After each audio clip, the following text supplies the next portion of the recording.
Good afternoon, everyone. State Senator Kevin Witkos here. We just heard from Governor Malloy on his State of the State address for the year 2012. The governor said the state is passing through the crucible of crisis. He mentioned three specific things that the legislature has accomplished in the last legislative session. We moved to GAAP accounting principles, the generally accepted accounting principles, pension reform, employee contract changes, and lastly, that the state government is now on a sustainable path. That remains to be seen in my eyes. I believe that the GAAP accounting principle has not changed really. There was supposed to be monies included in this year's budget for that, $75 million, which had to be deferred to outer years.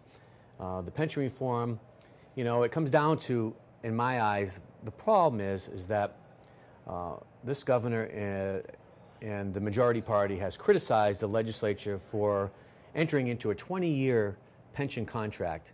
And what happened during the negotiations? We just added an extension of 5 additional years. So there really wasn't that much of a pension reform. So I have some concerns about that.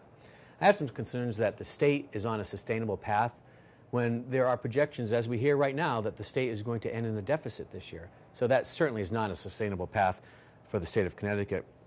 Big and bold, a revival, not a recovery. That was the main theme of today's speech.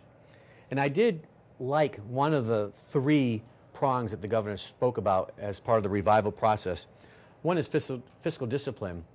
I certainly, as a Republican, embrace fiscal discipline and voted accordingly. In fact, I voted against the largest tax increase in the state of Connecticut's history last session. But I don't think that the state of Connecticut has embraced fiscal discipline because, in fact, this year, the governor stated in his State of the State address that next year's spending will be $329 million more than we're already spending this year. And how can we do that in the face of a looming deficit? So I have some concerns with that. The other thing that the governor talked about as one of our big revivals is that we're open for business. But yet again, we continuously see bills being proposed that hurt businesses. We need to let government get out of the way, reduce our regulatory function here at the state of Connecticut. We certainly can hang a sign up that says open for business, but if we don't have any customers come into our doors, how well are we doing when we say that we're open? And lastly, the governor spoke about education reform, and I think that is a long time coming. I liked every single one of the governor's proposals that he brought forward, dealing with prioritizing the school districts that continuously fail, making sure that they receive the adequate resources that are needed without harming the school districts that are performing well. We should learn from the school districts that are performing well, not take away from those school districts, unless we take away the ideas that they are embracing to their students. I, for one, am convinced that the teachers do a great job.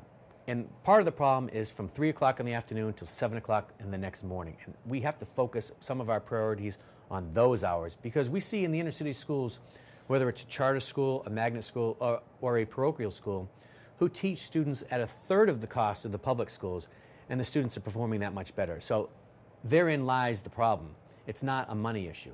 It's the problems either within the classroom or outside of the classroom and home life thereafter. One of the concerns that I do have is that the governor said that there'll be an infusion of $128 million in education, $125 million more given to the educational reform. And where does that money come from? It's great to say we're going to invest more money, but he didn't say how we're going to pay for it. And that is a concern that should affect every taxpayer in the state of Connecticut. Somebody who has a job and has to pay taxes, you want to know where your money's going.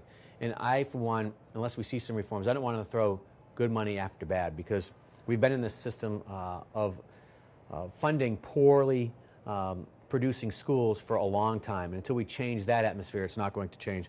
And lastly, the governor said he would institute $103 million to provide for a safety net for the programs that we have in the state of Connecticut. And I'm hearing more and more now through, whether it be folks from my district that are going to Department of Motor Vehicles or seeking assistance through the insurance department, that the lines are so long, and that's because we're not replacing some of the employees because we're facing the deficit that's imposing upon us on June 30th of this year. And we cannot bite off our nose to spite our face. We've got to continue some of the necessary programs that everybody needs. Everybody has to go out and get a driver's license. And you shouldn't have to wait 150 people deep in a line to do that. I think we need to move more towards modern technology where we can do things more on a web-based program. Not only will that provide proficiency and efficiency for state government, I think it will reduce the cost of state government overall. So I'm optimistic as we move forward in the next legislative session. I will certainly report back to each and every one of you through my weekly articles, and I'm always available by email or by phone. Just you can reach out to my Capitol office or reach me on the web at kevin.witkos@cga.ct.gov. Look forward to interacting with each and every one of you in the weeks and months to come. Thank you very much. Have a great day.